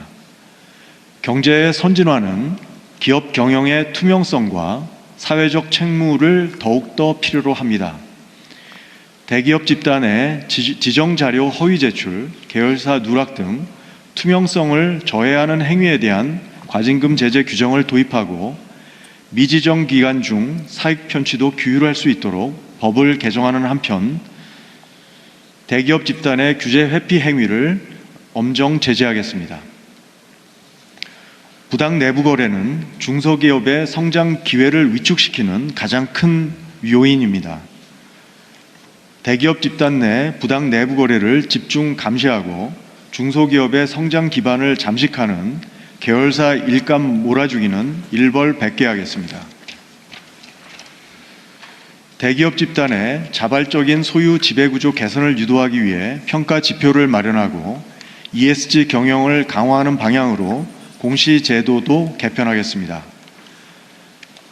지주회사 체제에서 중복 상장 유인을 축소하도록 의무 지분율 요건을 강화하고 사익 편취 규제 대상도 확대하겠습니다. 이 네 가지 핵심 과제를 안정적으로 추진할 수 있도록 공정거래 집행 체계도 전면적으로 개편하겠습니다. 일정 수 이상의 국민, 중앙행정기관, 광역지방정부는 담합, 기술탈취 등 불공정 거래 행위 전반에 대해 공정위를 거치지 않고 수사기관에 직접 고발할 수 있도록 전속고발제를 전면 개편하겠습니다. 지역 소상공인을 두텁게 보호하기 위해 광역지방정부에 하도급, 가맹, 대리점 분야의 조사, 처분권을 부여하겠습니다. 과징금 등 경제적 제재를 선진국 수준으로 상향하여 제재의 실효성을 확보하겠습니다. 그리고 과도한 경제 형벌은 대폭 정비하겠습니다. 공정위의 법 집행 역량, 조사와 경제 분석 역량을 확충하기 위한 인력 및 조직 확충 계획도 차질 없이 진행되고 있습니다. 1차 증원과 조직 확충은 9월 중 완료할 예정이고 2차 증원과 조직 확충도 신속히 완료할 수 있도록 하겠습니다. 공정하고 반칙 없는 시장 공정위가 만들어 가겠습니다. 감사합니다.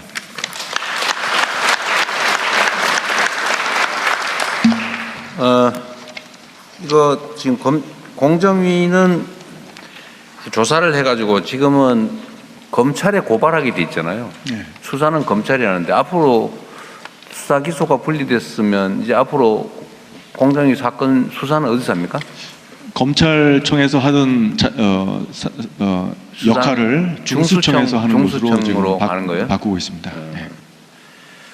그리고 내가 이거 아직 판단을 못 하고 있었는데 전에 왜 이제 고발권을 지방 정부에도 주자고 했더니 네. 지금 광역 지방 정부에만 고발권을 주고 네. 기초 지방 정부는 광역 지방 정부의 고발 의뢰권을 주는 걸로 이렇게 되는 것 같아요. 예, 그렇게 지금 여러 부처의 의견과 지방정부 의견을 듣고서 이제 그렇게 정리를 했습니다. 기초 지방 정부도 그냥 바로 고발하면 되지 않습니까?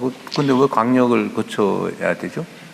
지금 이제 실제 그런 사례가 많지는 않을 것 같은데. 많지는 않습니다. 많지는 않지만 지금 고발을 할 때 좀 일관성 있게 지방자치단체뿐만 아니라 정부 부처가 일관성 있는 고발 방침을 가질 수 있는 체계를 만드는 게 중요하다고 생각합니다. 그런데 뭐 광역지방정부가 그냥 묵살하고 이런 거 고발 심의위원회를 두게 하는 방향으로 그게 하고 저기 예를 들면 지방정부도 나름의 정부인데 네. 그 무리하게 엉터리로 하지는 않을 텐데 다만 기준이 들쭉날쭉할 수 있다. 예. 그러면 광역지방정부에서 함부로 그러면 거부하지 못하게. 네. 그것도 권한이라고 자기는 마음대로 권한 행사를 고발심의위원회를 통해서 좀 엄정하고 객관적으로 법 집행을 거부하려면 상당한 이유가 있게 네. 그렇게 정치를 좀 만들면 될 것 같네요. 네. 그다음에 지금 이제 공정거래법에 특별한 예외를 뺀 나머지는 예를 들면 하청업체들이 집단으로 그 원청에다가 부당히 시정 요구를 하거나 하면 지금 공정거래법 위반이잖아요. 현재는. 네. 예, 이걸 고치자고 전에 우리가 얘기 많이 했잖아요, 그죠? 그렇습니다. 예, 이게 힘의 균형이 안 맞는 상태에서 협상을 하면 이게 공정하지가 않거든요. 네. 이 균형을 맞춰 주려면 단결을 허용해야 되는데 이게 만약에 이제 담합으로 가가지고 이게 힘센 쪽이 연합을 해가지고 나쁜 짓을 하면 안 되지만 힘 약한 쪽이 연합을 해서 힘의 균형을 이루는 건 보장을 해줘야 되잖아요. 네. 지금까지 공정거래법은 을들이 연합하는 걸 금지했단 말이에요. 예. 이거 개정하기로 했는데 지금 진척은 어떻게 됐어요? 지금 법 개정안이 마련돼 있고요. 그래서 의뢰 협상력 행사와 관련된 단체 행동에 대해서는 법 적용을 제외하는 방식으로 지금 개정안이 마련돼 있습니다. 개정안을 만들고 있는 중이고. 그렇습니다. 국회에는 아직 진척은 안 돼 있는 상태군요. 네, 알겠습니다. 요것도 지금 약간의 산하 기관들이 있죠. 공정거래 조정원은 조정 의뢰를 받았을 때 조정하는 건가요? 조정원? 왼쪽에 있습니다. 네. 저희 주된 업무가 그 갑을 관계에 있어서 사업 활동 과정에서 피해가 발생했을 때 분쟁 조정을 저희 조정원에 의뢰를 하고 있고 저희가 요청을 받으면 하는 걸로? 예, 조정을 지금 업무를 하고 있습니다. 아까 말씀드린 대로 우리 국민참여단에서는 이 두 가지 동시에 지금 보고했으니까 의견 있으면 말씀하십시오. 예, 앞에 세 번째 분 드리겠습니다. 네, 안녕하십니까. 경기도 김포에서 외식 사업을 하고 있는 지용입니다. 저는 배달앱 수수료 관련한 내용을 이야기하려고 합니다. 대통령님께서 지사 시절 공공배달앱인 배달특급을 시작으로 배달앱 수수료 상한제와 플랫폼 수수료 부담 완화 등의 정책 비전을 통해 자영업자의 구충에 깊은 관심을 가져오신 점을 잘 알고 있습니다. 하지만 현장에서 일하는 자영업자의 입장에서는 이 정책들이 실질적으로 추진이 되고 있는지에 대한 의문이 있습니다. 현재 저희 매장에서 배달앱으로 12,000원짜리 김치찌개를 팔면 배달앱 관련 비용으로 절반 이상이 나가게 되고 실제 정산 금액은 5,000~6,000원에 불과합니다. 재료비, 인건비, 임대료 등을 빼고 나면 실제 남는 돈은 1~2,000원밖에 되지 않습니다. 저희가 6년 전에 오픈을 했는데 6년 사이에 이 같은 매출이 나와도 저희가 가져가는 금액은 거의 절반 가까이 떨어져 있는 상황입니다. 이처럼 한계에 다다른 자영업자들이 숨통이 좀 트일 수 있도록 배달앱 수수료 상한제 같은 실질적인 법적 규제 장치를 조속히 마련해 주실 것을 부탁드리겠습니다. 감사합니다.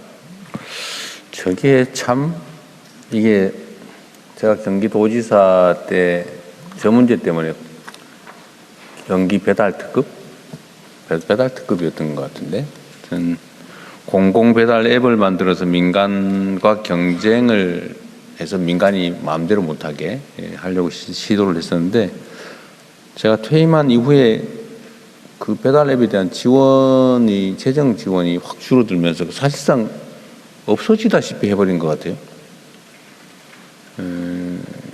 근데 그때 중소기업부에다가 이 공공배달 앱이 전국의 자치단체들이 막 여기저기서 하고 있거든요. 잘 되는 데는 잘 되고 안 되는 데는 안 되고 그러는데, 이게 사실은 공공 영역에서는 정보를 가지고 있잖아요.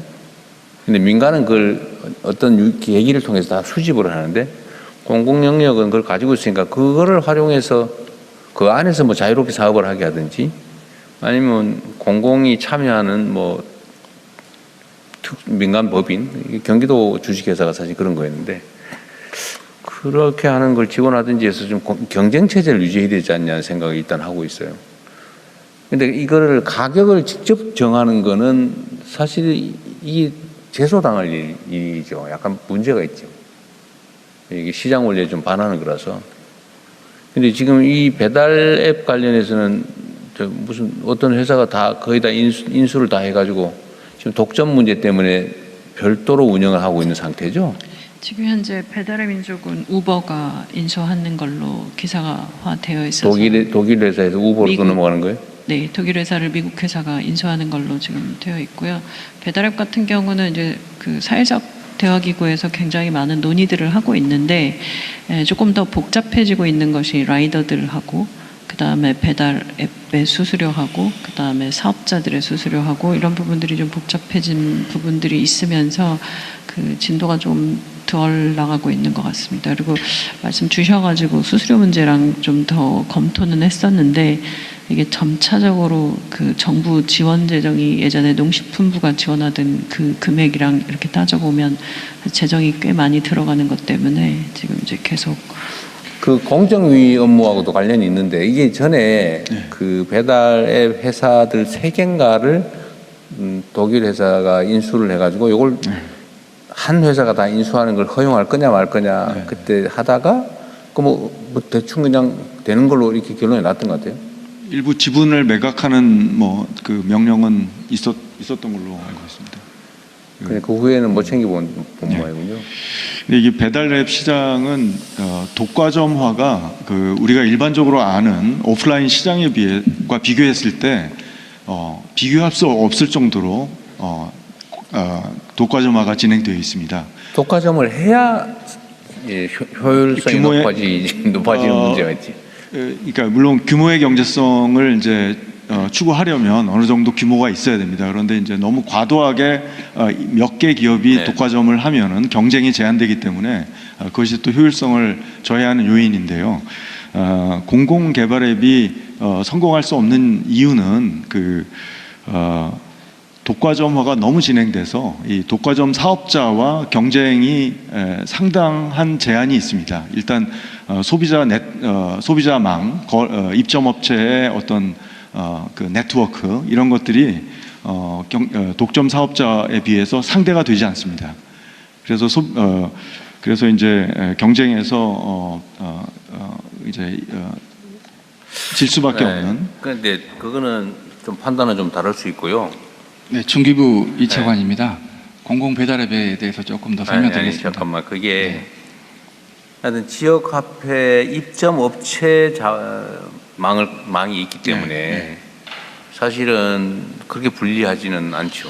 지금 이제 땡겨요라는 이제 그 이제 일종의 공공 배달 앱입니다. 거기가 좀 성공적입니다. 그래서 서울에서는 10% 정도 되는 걸로 알고 있는데요. 거의 상당히 성공한 케이스이고요.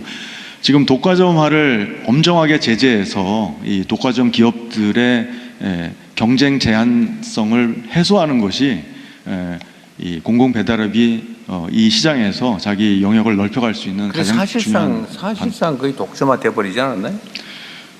지금 좀 약간 애매한 방법으로 인수를 한 개인가를 빼고 합병을 했는데 그 한 개도 사실은 실질적으로 지배하는 자회사 비슷하게 돼가지고. 예. 그래서 지금 실질적으로 두 개 기업이 거의 90%의 시장을 가지고 있다고 보시면 되고요.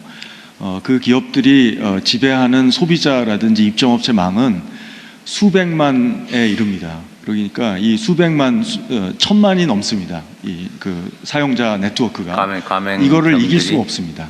그래서 여기에 대해서는 독과점 규제를 철저히 해서 엄정하게 해서 이 독과점 기업들이 경쟁을 해서 수수료를 낮추게 하는 것이 입점업체들에게 가장 이로운. 실제로는 경쟁이 이미 없는 상태가 되어버렸는데. 지금 이제 경쟁을 하도록 저희가 지금 제재하고 있습니다. 제재하고 지금 사실 우리나라가 수수료율이 수치로 비교하면 다른 선진국보다 높은 건 아니에요. 그렇다고 낮은 것도 아니에요. 평균 이상인 건 맞습니다. 그런데 우리나라는 입점업체의 밀도가 다른 선진국과 비교할 수 없을 정도로 높습니다. 그래서 이 배달앱들이 상당히 높은 10% 이상의 영업이익률을 누리고 있어요. 그래서 제가 보기에는 우리 시장에서 입점업체의 공급이 워낙 많기 때문에 수수료율은 지금보다 훨씬 낮은 수준으로 가는 것이 경쟁 질서라고 생각합니다. 소상공인진흥공단 잠깐 말씀만 해주십시오. 그 대통령님이 경기도지사 하시던 시절에 경기도에서 만든 배달앱, 공공배달앱이 되게 성공적이었거든요. 군산에서도 성공적으로 돼가지고 그 지역 내에서는 거의 뭐 60% 이상을 할 정도로 성공적이었습니다. 근데 이게 왜 이제 쓰러졌냐면은 그 첫째는 지방자치단체장님들이 그 자리를 다른 분으로 바뀌었을 때 거기에 관심이 없어져 버리면 그냥 지원을 안 하면서 없어져 버렸는데 그거는 계속 반복될 수 있기 때문에 좀 위험하더라고요. 그래서 이 부분이 공공배달앱이 살아나려면은 사실은 전국적인 망을 가져야 된다. 그래서 중소기업청 국부에서 해야지. 예. 그래서 전국적인 망을 가져야 되고 그러려면은 지금 하고 있는 데들 중에서 뭐 특정 그 업체를 내가 거론은 못하지만 그런 부분들이 사실은 유지되고 있는 것이 수수료를 낮게 하면서 유지되고 있거든요. 그 한 업체는. 그러면 그런 부분들 민간업체하고 아까 대통령님 말씀하신 것처럼 민간과 공기업이 같이 할 수 있는 어떤 그런 시스템을 만들어가지고 공공배달앱의 전국망을 만드는 것도 괜찮다. 그래서 뭐 공공이 직접 운영하는 건 그렇고 관여하고 지원하되 그렇죠. 뭐 민간이 주도권을 갖게 하면 뭐 이제 방법은 될 텐데 그런 방식으로 좀 지금은 어떤 수수료 통제를 좀 직접 해보면 어떠냐는 건데 그거는 현실적으로 쉽지는 않은 거죠. 현실적으로 수수료 상한을 어느 정도 수준에 책정하느냐의 문제인데요. 상한을 지나치게 낮게 책정하지 않는 한은 그것도 법률상으로 할 수는 있는 일이에요. 그렇습니다. 충분히 특히 영세 소상공인 같은 경우는 수요를 좀 낮게 가져갈 수 있도록 그러면 수 있습니다. 지금 뭐 제안도 있고 뭐 내부 검토도 하고 있는 것 같은데 하여튼 이 독점에 따른 너무 과도한 수수료 문제는 적절하게 통제할 수 있으면 그렇습니다. 권한을 가지고 통제를 해보도록 하시죠. 예. 네. 오늘 요 얘기는 요까지 하시죠. 뭐 얘기하십시오. 수수료율 자체를 통제하는 것도 중요하지만 마이크 안 나오나 봐. 예. 수수료율 자체를 통제하는 것도 중요하지만 그 아까 말씀하신 절반이 이제 떨어져 나갔다고 하는데 그 항목들이 굉장히 여러 개가 들어 있습니다. 플랫폼 수수료도 있고 배달 수수료도 있고 각종 어떤 항목들이 포함되어 있는지가 공개가 안 되기 때문에 이 부분을 좀 법 개정을 통해서 공개하도록 의무화하는 것도 굉장히 효과적일 것 같습니다. 필요한 조치는 뭐 공정거래위하고 같이 한번 해보시죠. 네, 또 다른 분. 예, 뒷줄 세 번째 분 마이크 드리겠습니다. 네, 안녕하십니까. 공정위에 관심을 가지고 있는 경북 예천 출신 김재현입니다. 예천에서 오신 건 아니고요. 네, 서울에 살고 있는데 예천. 근데 왜 예천이라고 하셨어요? 지금 학교 때문에 서울에 왔었습니다. 먼저 국민과 직접 소통하는 뜻깊은 자리를 마련해 주신 대통령님께 감사드립니다. 위원장님께서 아까 발표해 주실 때 핵심 과제 3번으로서 디지털 시장 혁신 생태계 조성을 언급해 주셨습니다. 이는 AI 시대에 중요한 과제가 될 것이라고 생각합니다. 최근 온라인 쇼핑 플랫폼은 소비자의 관심사와 구매 이력 등을 분석해 상품을 추천하는 알고리즘을 적극 활용하고 있습니다. 이러한 기술은 소비자에게는 더 편리한 선택을, 그리고 기업에게는 새로운 성장 기회를 만들어주고 있다고 생각합니다. 하지만 그 과정에서 플랫폼이 직접 판매하는 상품이나 계열사 서비스를 우선적으로 노출할 수 있고, 또 중소기업과 소상공인, 지역 기반 판매자들이 소비자와 만날 기회를 충분히 확보하지 못할 수 있겠다는 우려가 듭니다. 반면 플랫폼 기업 역시 어디까지가 소비자 편익을 높이는 혁신이고 또 어디부터가 공정한 경쟁을 저해할 수 있는지 판단하기 쉽지 않은 측면이 있을 것이라고 생각합니다. 이와 관련해서 공정위에서도 디지털 시장의 특성을 반영한 심사 기준을 마련하고 관련 연구를 지속하는 것으로 알고 있습니다. 이에 저는 이러한 노력이 현장에서 더욱 예측 가능하게 작동할 수 있도록 플랫폼의 추천 알고리즘과 또 자사우대 행위에 대한 판단 기준을 지속적으로 구체화하고 또 기업과 국민에게 보다 이해하기 쉽게 안내해 주실 것을 제안드립니다. 기술이 시장의 미래를 만든다면 공정한 기준은 그 미래를 모두가 함께 만들어 갈 수 있도록 하는 출발점이라고 생각합니다.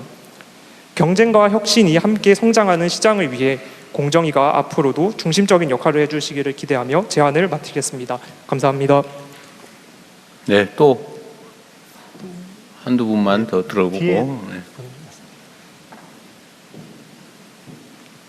네, 안녕하십니까. 저는 이제 부산에서 모두의 창업 1차 라운드 로컬 트랙을 이제 통과하고 이제 예비 창업자 자격으로 이제 대학 생활을 병행하고 있는 박만재라고 합니다.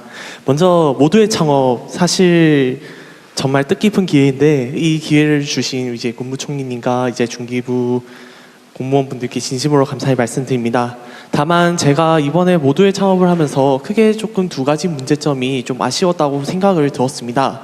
먼저 중기부에서 조금 모두의 창업이 이제 올해는 처음이다 보니 다소 조금 지침적인 측면에서 통일이 되지 않았던 것 같습니다. 제가 이제 로컬 트랙을 진행을 하고 있는데 원래 보통 나라 돈을 쓴다 하면은 이제 가업 지시를 다른 사람 제3자한테 넘길 때 가업 지시서를 내고 그에 대한 결과 보고서를 한 개 받는 걸로 되어 있는데 비교 견적서만 내면 됩니다라고 되어 있길래 이제 그거에 대해서 경제진흥원에 물어보니 지역경제진흥원에 물어보니 이거는 소진공에 물어보셔야 돼요. 저희도 지침을 제대로 못 받았습니다라고 하는 겁니다. 그래서 소진공한테 물어보니 이거는 지역에서 알아서 판단해 주셔야 됩니다라고 하는 부분에 있어서 이러면은 나중에 문제가 생겼을 때 과연 서류가 미비했다는 이유로 이 돈이 한수가 되면 어쩌지라는 걱정적인 측면에서 조금 앞으로 창업 전반적인 사업에 있어서 조금 지침이 통일화되었으면 좋겠다는 생각이 들고, 두 번째는 창업 신청을 하는 페이지가 조금 일원화되었으면 좋겠습니다. 모두의 창업 지금 로컬 트랙도 있고 로컬 트랙과 일반 트랙은 모두의 창업 홈페이지에서 받고 있는데 이제 2기에서는 기보나 학교에서 자체적으로 받는 걸로 되어 있는데 이게 아무래도 분산되어 있다 보니 모두의 창업이 과연 이게 맞는 건가? 약간 지침이 오히려 통일되지 않는 느낌으로 인하여 조금 현장에서 혼란성이 조금 있습니다. 이제 3월 달에 창업 관련 페이지에서 창업 24호 점진적으로 통일하신다고 하신 만큼 모두의 창업을 시작으로 하여 창업에 대한 신청 페이지가 조금 일원화되었으면 좋겠습니다. 감사합니다. 네, 한 번만 더 할까요? 예, 가운데 파란 옷. 예, 안녕하십니까. 저는 한 중견기업에서 소액주주연대 대표를 맡고 있는 23살 신은수라고 합니다. 예, 그 다름이 아니라 아까 전에 그 공정거래위원회 위원장님께서 그 PPT를 띄워서 그렇게 잘 말씀을 해주셨는데 거기에 있는 내용 중에 하나가 재벌그룹에서 그러니까 자녀의 기업에 부당 지원하는 것을 막겠다라고 말씀을 해주셨습니다. 그런데 마침 제가 또 소액주주연대 어떻게 보면 주주운동을 하고 있는 그 기업이 이것에 해당되는 기업이어서 잠깐 말씀드리려고 제가 발언권 요청했습니다.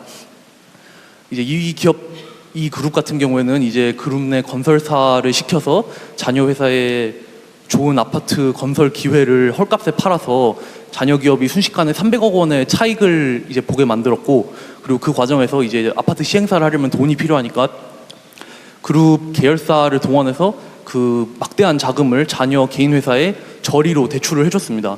근데 다행히도 이제 공정거래위원회에서 이제 열심히 이 시장 감시 활동을 해주신 덕분에 그것을 적발하는 데까지는 성공을 했는데 이제 6월에 그거에 관련해서 이렇게 된다면 총수 개인에게 500억 원까지의 그 과징금이 나갈 수 있다라는 내용이 보도가 되자마자 총수가 갑자기 핵심 계열사에서 이사회를 소집을 해서 그러니까 그룹 계열사가 그룹 총수에게 500억 원을 그러니까 빌려준다라고 하는 내용을 갑자기 의결을 합니다. 참 똑똑하게도 한 번에 이 돈을 빌려주는 것도 아니고 차입 한도만 설정을 하는 방식으로 자기가 이제 이 500억 원을 빌린 것에 대한 이자를 계열사에 줘야 하는 부분을 굉장히 많이 절감까지 성공을 했습니다. 만약 이렇게 해서 이 500억 원을 가지고 이 자기한테 나올 수 있는 과징금을 내고 이런 걸 실제로 제재 없이 두고 그냥 보고만 있게 된다면 이것은 시장에 아무리 이 총수 일가의 법정 리스크나 벌금 리스크가 있어도 계열사의 자금력이 튼튼하면 이걸 어떻게든 수습할 수 있다라는 아주 나쁜 신호를 줄 가능성이 높다고 생각합니다.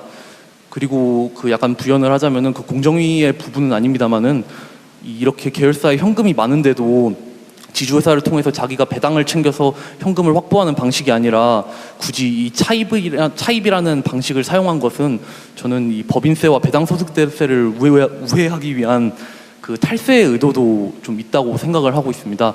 이런 부분에 대해서 대통령님이야 국무위원 분들과 그 관계부처 공무원 여러분들께서도 관심을 가지고 이런 좀 부당 거래 행위를 잡을 수 있게 많이 노력해 주셨으면 좋겠습니다. 감사합니다.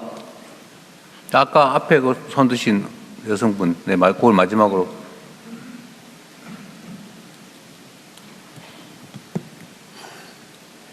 안녕하세요. 발언 기회를 주셔서 진심으로 감사드립니다. 저는 그동안 직장생활도 열심히 하고 사업도 뭐 조그맣지만 열심히 해서 꼬박꼬박 저축한 돈으로 생활형 숙박시설에 투자를 했습니다. 근데 투자 후 실상을 보니 분양 당시 서명한 계약서 외에 시행사와 관리 운영사 간에 이면의 협약서가 존재한다는 걸 알게 되었고, 이 부분에 대해서 굉장히 저희 소유자들이 부당하고 비상식적이다라고 주장을 하고 요구하지만 저희 소유자들에게 지금 희생을 강요하고 있습니다. 그래서 현재 공정거래위원회 불공정 약관 심사 청구, 한국소비자원 집단 분쟁 조정, 회계자료 열람 청구 등 할 수 있는 모든 절차를 지금 밟고 있습니다. 그러나 개별 소유자들이 각자의 힘으로 대응하기에는 구조가 너무 견고하다는 걸 알게 됐습니다. 그래서 이 부분에 대해서 국가의 관심과 제도적 정비를 간곡히 요청드립니다. 감사합니다. 네. 온라인상의 의견들은 또 한번 내주시기 바랍니다. 디페이커님 등 많은 분들이 배달앱 문제를 지적하시면서 소상공인, 배달 노동자, 소비자가 상생할 수 있는 방안이 필요하다는 의견을 주셨습니다. 김종수 디원님 등 여러분이 대기업의 관행적 담합을 뽀리 뽑을 수 있도록 강력한 조치가 필요하다는 의견도 주셨습니다. 당우 3018님께서는 공정위 업무가 점점 중요해지고 있는 상황에서 공정위 전문성 향상을 위해 대책이 필요하다는 의견을 주셨습니다. 이상입니다. 네. 자, 어쨌든 의견도 들어봤고 또 여러분들 준비도 열심히 하셨는 거 잘 들었습니다. 공정위 또 노동부, 중기부 많은 성과도 내주셨고 또 열심히 해주신 덕에 국가 발전도 또 국민의 삶의 개선도 많이 이루어진 것 같습니다. 앞으로도 최선을 다해 주시길 바라고요. 공직자들이 어떤 태도로 어떻게 일하냐에 따라서 그 국가의 운명 또 그 국가 구성원 전부의 삶이 인생이 걸려 있습니다. 제가 자주 공무원의 한 시간은 5,200만 시간이다 이런 말씀을 드리는데 어쨌든 여러분들이 하는 판단 또 여러분들이 하는 행동 여러분들이 하는 그 어떤 공적 활동도 온 국민에게 영향이 있습니다. 공직이라는 걸 오래 하다 보면 그냥 우리는 서류에 써져 있는 하나의 그냥 대상으로 인식하지만 그 안에 쓰여져 있는 수많은 사람들은 자신들의 인생이나 사업의 성패가 달려 있죠. 그래서 여러분들이 하시는 일이 얼마나 엄중하고 또 귀한 일인지를 언제나 한 번씩은 생각해 주시길 바랍니다. 어쨌든 요즘은 너무 고생들을 많이 해서 미안하게 생각됩니다. 휴가도 못 갔죠? 예. 대통령이 휴가를 안 가고 막 그러니까 다들 휴가도 못 가는 모양인데, 예. 저는 집에 있는 게 휴가예요. 예. 여러분들은 휴가 이제 보고 끝났으니까 마음 편히 휴가도 다녀오게 하시고, 여러분도 가셔야 될 뿐만 아니라 여러분들의 그 부하 직원들이 또 갈 수 있게 해줘야 됩니다. 쉴 때는 좀 쉬어가면서 하시면 좋겠어요. 네, 수고하셨습니다. 이것으로 3개 부처의 업무 보고를 마치겠습니다. 대통령님께서 먼저 이석하시겠습니다. 다른 참석자분들은 잠시 자리에서 대기해 주시기 바랍니다.